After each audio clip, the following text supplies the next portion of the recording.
Assalamu alaikum wa rahmatullahi wa barakatuh. Hayi bafowethu kushubile.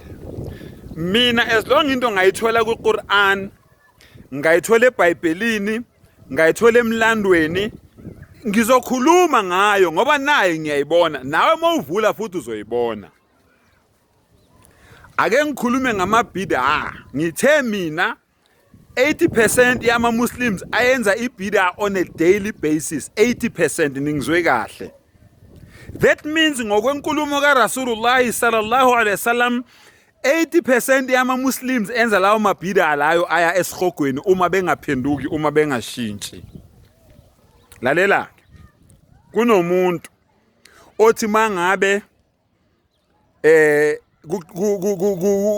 kuqalwa iswala kuzoqalwa ukuthandaza bese yena angafuni ukuthi ahlanganise izinyawo no next door wakhe, angafuni ukuthi kuhlangane iqakala neqakala. Lo muntu loyo akafuni ukuyenza leyo nto leyo. Wenza ini? Uvula 4 fingers apart, wenza iminwe A4, avula inyawo zakhe 4 fingers apart, bese athi mina emadressa ngifundiswe kanje.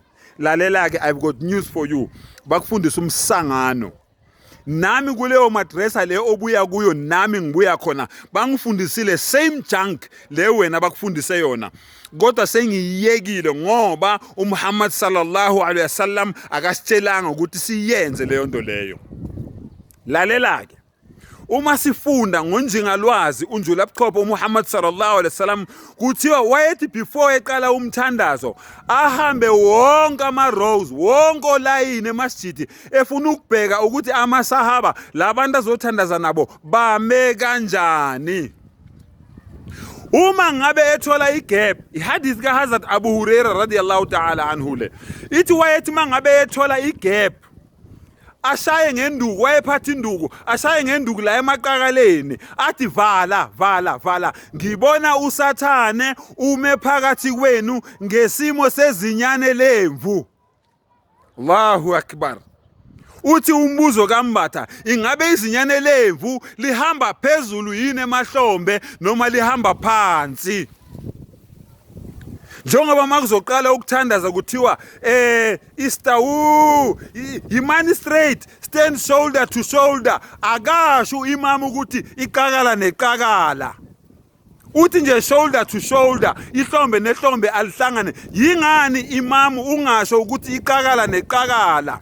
Ngoba uthi Hazrat Abu Hurairah no Hazrat Abdullah bin Abbas uthi bekathi umprofeti mayesho njalo ethi ngibona izinyane, usathane ngesimo sezinyane phakathi kweinyawo zenu la nivule khona ama gaps, uthi besihlanganisa inyawo sivale amaqakala kungabi ne gap. Manje wena mawungafuni ukwenza lokho awukwenzi ngani? Ithi ngikutshele ukuthi lo othe vula 4 fingers apart ukushiso yini lokho?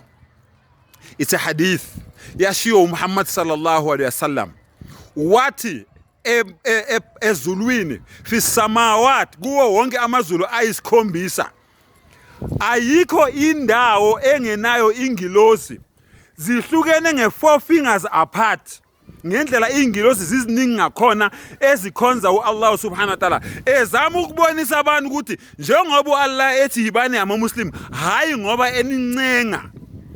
uAllah akadingi ama ibadat wenu, akadingi ukukholwa kwenu, akadingi uAllah. uAllah unedalwa zakhe eziningi, billions and billions ezimkhonzayo.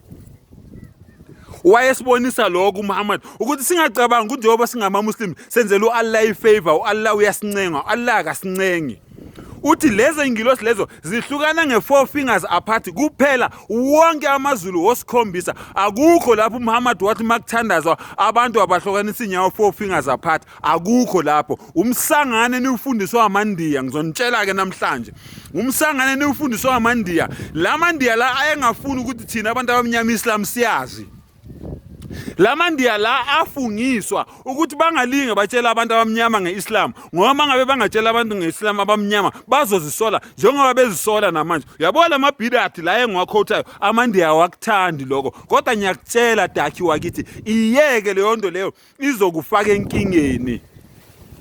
Allah sipha amandla, asiphe tawfik, asivule ingqondo, asivule imqondo, siziyeke lento lezi ezirong Allah angasifuni. Wa akhiru dawana anilhamdulillahi rabbil alamin.